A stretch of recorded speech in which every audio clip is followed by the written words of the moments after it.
Hello, welcome to another edition of Election Bites, our bite-sized conversations about key election issues. I'm Soya Ellison. I'm an Associate Director of Communications at the Carter Center. And with me today, we have Larry Garber, who is an international election expert with more than 35 years of experience working on elections around the world. He's also a member of the National Task Force on Election Crises, and he's been working on our expert team dealing with the US election. So, welcome, Larry. Thanks for being with us. Thank you, Soya. And let me just say at the outset, I want to thank you for the tremendous work you did yesterday as a volunteer poll worker. We would not be able to have our democratic elections without the contributions that you and so many other people make in Georgia and elsewhere around the country. Oh, well, thank you for saying that. It's been a fun thing to play a tiny little part in all of it. So, I want to start this by saying, okay, we are less than an hour away from Congress meeting to certify the results of the November election. And before I jump into the meat, what that means and what that looks like, I got a question for you. Is this likely to change the results of the election? No, Joe Biden and Kamala Harris will be inaugurated on January 20th as president and vice president. And the outcome of this process will confirm that. Okay.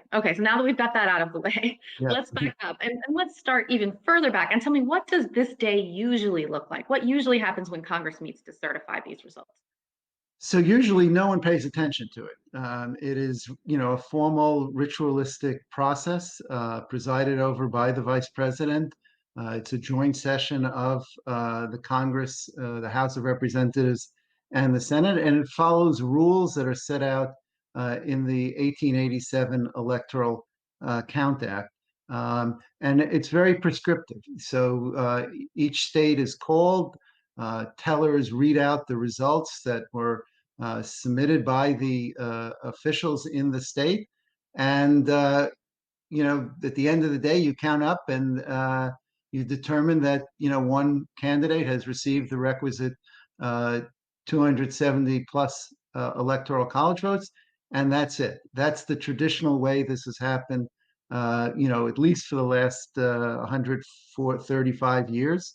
And before that, it basically took place the same way, but without sort of the formal legal provisions in the Electoral Count Act. Okay, but it sounds like today is going to be a little different. We've been hearing news stories for a week or two or three now about various Congress people who plan to object to the results. Can you tell me what we should expect today? Right. So under this act that I mentioned, a member of Congress, both a House member and a senator, must object in writing if they want to formalize their objection.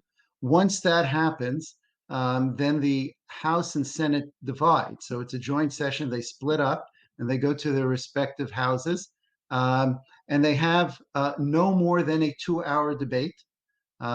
Each senator or a member of the House are allowed no more than 5 minutes each to speak. And at the end of that 2 hour process, they vote. And if the majority does not approve the objection, then you just go back to the joint session and you continue going through the alphabetical order. So the first state where we expect an objection is Arizona, which will be the third state called after Alabama and Alaska. And, that's when we'll see this procedure begin. Okay. Has this ever happened before? Have there been past elections where someone's objected to the results? So interestingly, there have been objections, in three of the elections in the 21st century. So in the 2000 election, when after the Bush Gore recount and Supreme Court decision, some of the Democrats did come in and from the House and make some objections, but those were ruled out of order by Vice President Gore in his role as presider because there was no member of the Senate and House submitting an objection in writing. And the same thing happened in 2016. So the only where Vice President Biden, then presiding, made the same ruling that without a senator and a House member presenting their objection in writing, nothing would happen. The only case where there was, this process played out a little bit is in 2004, when Senator Boxer from California and a Democrat did, formally submit a objection to the results that were reported in Ohio. Um, but as a result of the debate, the decision was to move forward with Ohio's electors as presented. So there's never been a case where the Congress decided to, reverse or to rule out the electors that had been submitted by the states. Okay, and it sounds like we're not expecting that to happen, but are there any signals we should be watching for that things might be going awry? So I think, everyone for the last few days has been focused on the role of the vice president, who is, as I said, the presiding officer under the Electoral Count Act. Um, his role is fairly also limited and fairly prescribed and clearly prescribed by the law.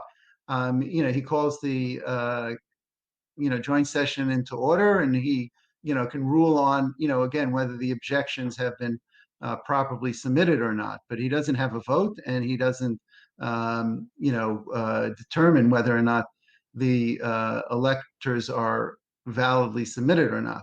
So that's the rules. Now, theoretically, he could do two things. One is he could view these electoral lists that were submitted by a group of electors for Trump, but that were not certified or in any other way recognized by the state. He could view those as having been submitted, and then the House and Senate would, instead of reviewing the objection, would meet to review which of the two submissions is the correct one.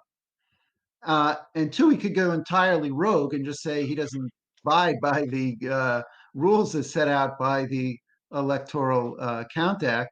But in that case, what we expect would happen is that the Senate would just reassert its authority, and limit his role as the presiding officer. So, again, the recent reports are that he intends on following, his assigned role. But that's the one thing I think we should look out for, in terms of something perhaps going awry. Hmm. And what about this idea that we've heard some about recently, I think from Ted Cruz and maybe from some others, that they should form some sort of electoral commission in Congress and conduct an emergency audit? Is this a good idea? Is there a political or constitutional reason to do something like that? So again, the Constitution is very clear, and the laws are very clear about what happens, how elections are disputed, how they're contested, and in this case, that has been followed. There have been more than 60 cases that have been presented in state and federal courts. They've all, ruled against, the Trump allies, and so that part of the process is over. The law provides that by December 8th, which is called the safe harbor date, if the litigation has been resolved, the certification is presumptively valid. And that has happened in all the states except Wisconsin, where the litigation continued after December 8th. So at this point, the 2020 election is over. Whether he wants to set up a process for reforming certain parts of the election law looking forward, a lot of folks, including those of us who are working at the Carter Center, think there should be, discussions about reforms of the election process moving forward. We might not have the same list as Senator Cruz's, but that is, something that should be put on the table. And, certainly we would welcome having a full discussion of election reform, for the next elections. But 2020 is over. We're not having, there's no authority, constitutional, legal, for having the type of commission that Senator Cruz and others have proposed. So let me ask you this as kind of our last question of the lunch break, and that is, how do you think you're an international democracy expert? How do you think what's been happening and what might play out today will affect views of American democracy around the globe and even within our own country? Right. So this is probably the most troubling part of this whole process. And particularly as someone who's worked for so many years overseas, where the United States has been held up as, a country that has had 240 years of elections, peaceful transfers of power, recognition of the rules, and we try to communicate what that means to us, as Americans when we do observe elections or we advise on elections overseas. And I think the process that's playing out is certainly detrimental to that, experience that we've had. But it also is detrimental just in our own country. I mean, the fact that so many people, as a result of the theater that is going to be projected, are going to become increasingly cynical about our processes and whether they work or not, I think is just very unfortunate and potentially dangerous. And so that is what worries me the most. Not that there's going to be any change in the outcome of the 2020 election, but just the mindset that it creates for so many people about, is this whole thing worthwhile, and why should we bother to vote? Yeah.